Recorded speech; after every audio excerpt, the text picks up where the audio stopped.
Bienvenue à tous ceux qui nous rejoignent dans La foi en débat ou dialogue, toujours avec beaucoup de bienveillance, de fraternité. Le père Philippe Loiseau qui est bibliste et le père Antoine Meunier qui est curé à Saint-Antoine-Saint-Serge à Angers.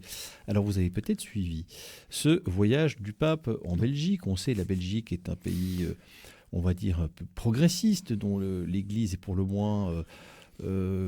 tenté par une grande ouverture, on va dire ça comme ça.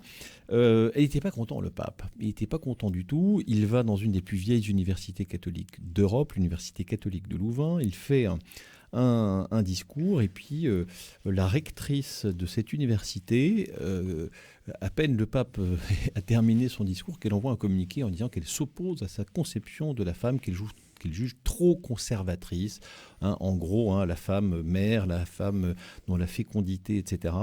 Ce que visiblement elle veut récuser pour une université plus ouverte, plus inclusive. Est-ce que vous avez compris l'agacement du pape ou pas, Père Philippe ? Alors moi, je l'ai découvert avec votre message, parce qu'en ce moment, j'étais dans un déménagement, changé d'appartement, donc j'ai pas eu l'occasion de beaucoup suivre l'actualité. Alors hier soir, je suis allé voir un petit peu. Bon, moi je pense là aussi qu'il y a un champ. On a parlé dans le sujet précédent qu'il y avait des évolutions dans la manière de concevoir la présence des prêtres et des messes dans notre belle France. Eh bien là aussi, il y a une montée en puissance, on pourrait dire, de la présence de la femme dans la société. Elle veut aussi avoir voix au chapitre dans la société, c'est très important. Alors beaucoup parlent de féminisme. Moi, j'aime pas trop la formule parce que dans la bouche de beaucoup, ça peut être survalorisé ou chez d'autres personnes, on trouve que c'est exagéré. Le féminisme, moi, je préfère dire il y a une évolution de la présence des femmes dans notre société. Je pense que c'est une bonne chose. Maintenant, évidemment que ça va réagir par rapport à des pratiques qu'on avait dans l'Église catholique jusqu'à maintenant, où c'est seulement... Ça veut dire quoi ? C'est-à-dire que vous souscrivez aux propos de la rectrice de l'Université catholique de Louvain ? Alors non, je ne souscris à rien du tout, puisque je n'ai même pas entendu. Alors, simplement, ce que je veux dire, c'est que la femme aujourd'hui essaye d'avoir plus de présence. Elle beaucoup étudie maintenant la théorie. Et vous trouvez qu'elle n'a pas assez ? Moi, je pense qu'il y a,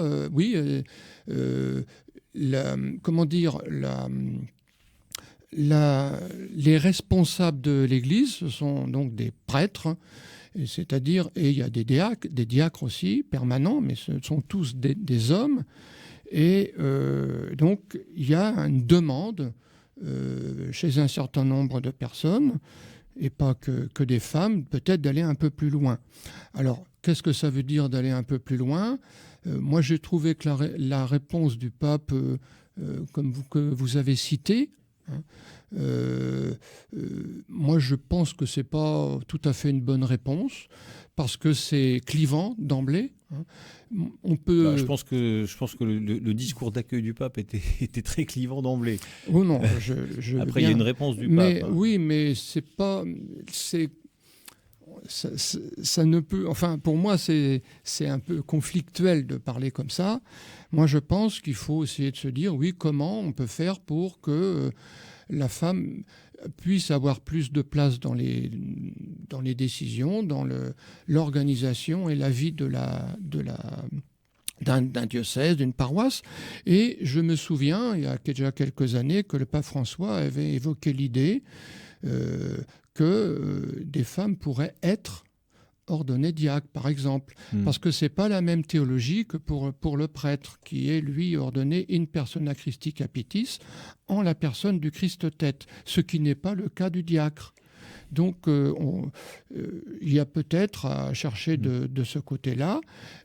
Et je termine mon petit propos, c'est que ce qui est dommage, c'est qu'on n'entende pour les homélies que des hommes.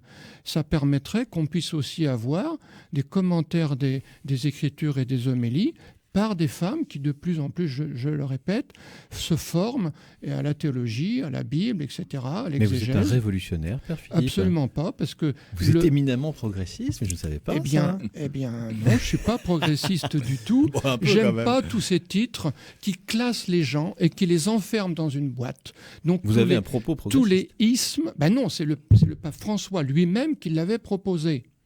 Alors, je ne vois pas en quoi je suis progressiste. J'aime pas tous les ismes. Vous avez parce raison. qu'on classe les gens dans des boîtes et on les enferme et on ne peut plus se parler. Faut choisir son camp. Un petit peu, mais je le sais. Mais souvent, dans l'Église, vous avez raison. il faut l'avouer. Mais pas que dans l'Église. On est trop... on met des étiquettes lui, aussi. Il a la soutane, lui, il ne l'a pas.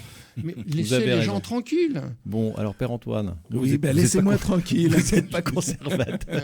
Je ne vais pas vous dire que vous êtes un conservateur. Si vous pouvez. Je vous promets. Mais vous avez raison. Il ne faut pas mettre les gens dans les cases, je suis assez d'accord. Père Antoine Meunier, comment vous réagissez par rapport à ça? Parce que le Père Philippe, il dit pas très d'accord avec cette réponse du pape que je vous donnais dans son intégralité, si vous le voulez bien. Un féminisme exagéré qui veut que les femmes soient masculinisées ne fonctionne pas. Il y a d'un côté un masculinisme qui ne va pas et de l'autre un féminisme qui ne va pas non plus. Ce qui fonctionne, c'est l'Église femme qui est supérieur au ministère sacerdotal. C'est un peu bizarre, je n'ai pas tout compris, mais moi je n'ai pas fait des études de théologie comme vous, donc vous allez me décrypter cette réponse du pape François. Il y a un autre propos qui est peut-être dans ce qu'il a dit à Louvain, la femme est plus importante que l'homme. Pourquoi? Parce qu'elle porte la vie. Mais c'est moche quand la femme veut faire l'homme. Et de fait... Il a dit ça, en effet. Mais de fait, mais il a tout à fait raison. C'est-à-dire que l'émancipation de la femme, ce n'est pas qu'elle prenne l'image et l'exemple de l'homme. Le propos du pape, quel est-il? C'est de dire, je crois qu'il a même posé la question, qu'est-ce qu'une femme? Comment est-ce qu'on définit une femme? Eh bien, la définition d'une femme, c'est celle qui a la capacité de porter la vie. Elle est constituée pour porter la vie. Et là, il y a une chose extraordinaire dans cette annonce. Pourquoi? Parce que c'est extrêmement réducteur. Vous réduisez la femme à sa maternité. Mais oui, mais comment vous définissez une femme autrement que par sa capacité, pas sa maternité, sa capacité à porter la vie? Mais c'est la définition d'une femme. Moi, je veux bien qu'on prenne une définition, mais donnez-moi une autre définition de la femme. Il va vous en proposer une. Et cette définition est extraordinaire. Pourquoi? Parce que nous confessons un Dieu créateur. Nous confessons un Dieu qui donne la vie. Quand on définit la femme comme celle qui a la capacité de porter la vie, pas qui donne la vie, la religieuse reste femme sans porter la vie, mais elle garde cette capacité, eh bien, quand on a défini la femme comme celle qui porte la vie, alors on la rend à l'égal de Dieu. Elle est image de Dieu. Il y a plein d'autres choses qui font la différence entre l'homme et la femme. C'est pas la différence entre l'homme et la femme, c'est la définition d'une femme. Voilà. Eh bien, parce qu'elle porte la vie, elle est image de Dieu. Si l'on dit « je ne veux pas que la femme soit cette image maternelle et de fécondité », alors attention, on refuse... je vais vous traiter de conservateur. Oui, eh ben, allez-y. Alors on refuse de voir en la femme cette étincelle divine, cette étincelle créatrice, ça c'est Dieu. Père Philippe Loiseau, la parole est à la défense. Est-ce que vous êtes d'accord avec cette façon de définir la femme du Père Antoine Meunier? Pour moi, on ne refuse rien du tout. La définition de la femme est donnée déjà dans la Genèse, dans le deuxième chapitre de la Genèse, quand Dieu dit « il n'est pas bon que l'homme soit seul, je vais lui faire une aide », on peut aussi traduire un secours qui soit son vis-à-vis, ou qui soit son soutien. Et donc, là, c'est ça, la première définition de la femme, c'est celle qui est donnée par Dieu lui-même dans la Genèse. Et c'est plus tard qu'on va l'appeler Chava, Ève. Mais au départ, elle n'est pas Chava. Elle est Isha, parce que de Ish, elle a été formée. Donc, on voit ici, entre Ish secours et Isha... de l'homme. Oui, secours... Alors, le mot, on va vous mettre d'accord. Le mot, ça, c'est pas très féministe, mon cher Philippe. Eh bien, si, c'est au contraire, puisque le verbe secourir, c'est presque l'équivalent du verbe sauver. Ça veut dire que la femme peut sauver l'homme. Voyez, donc, ça veut dire qu'ils se complètent. Ils sont ensemble, une unité. Et je vais vous lire un petit extrait de la première épître aux Corinthiens au chapitre 7. Alors, je lis le début. « Venons-en à ce que vous m'avez écrit. Il est bon pour l'homme de s'abstenir de la femme, toutefois pour éviter tout dérèglement, que chaque homme ait sa femme et chaque femme son mari. Que le mari remplisse ses devoirs envers sa femme et que la femme fasse de même pour son mari. Ce n'est pas la femme qui dispose de son corps, c'est son mari. De même, ce n'est pas le mari qui dispose de son corps, c'est sa femme. » Vous voyez, on a ici dans ce texte une égalité totale. Ne vous refusez pas l'un l'autre. Vous avez écarté le femme soyez soumise à vos maris. D'un commun accord.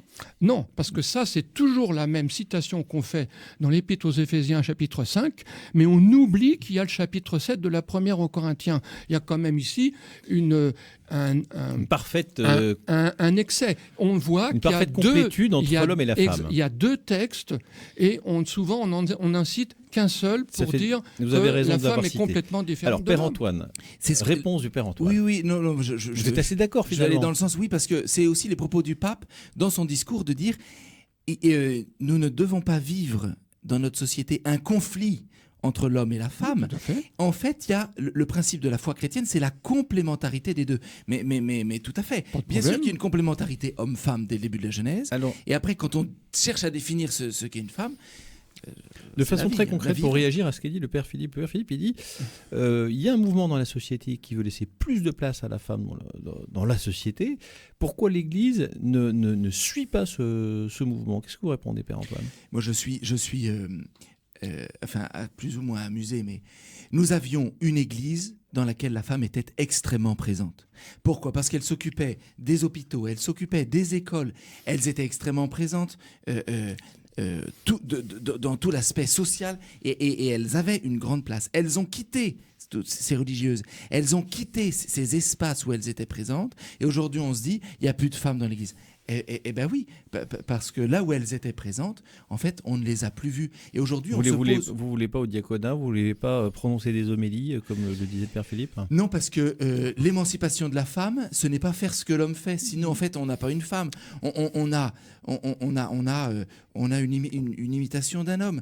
Et en fait, c'est pas comme ça qu'on s'émancipe. On s'émancipe pas en imitant quelqu'un. On s'émancipe en trouvant sa place. Le rapport entre l'évêque et le prêtre, et l'évêque et le diacre est différent depuis les débuts de l'Église. Donc, je répète, le prêtre, lui, il est le représentant du Christ. Et tandis que il est ordonné aussi, le diacre. Oui, c'est ce que je viens de dire. Il est ordonné, ils sont ordonnés, mais je veux dire, mais c'est pas pareil. Non, c'est pas la même configuration. Voyez, l'un c'est dans la personne du Christ tête pour le prêtre, mais pas pour le diacre. C'est différent au niveau de la théologie. Le rapport n'est pas le même. Et donc, c'est parce que, justement, c'est la notion de service. C'est le Christ serviteur. Et les femmes sont vraiment dans le service. C'était Père Antoine, pour terminer. Et le Père Antoine, il vient de le dire à l'instant.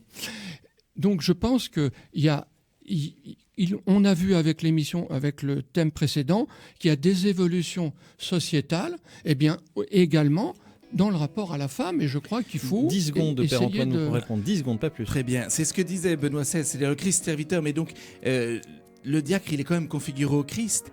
Mais pas de la même manière que le prêtre. Oui, mais il est quand même configuré. Et cher Philippe, moi je ne peux pas soutenir quelque chose qui n'est pas présent dans la Bible. Cette ordination des femmes, on voit bien, c'est quelque chose qui est extra-biblique et extra-tradition.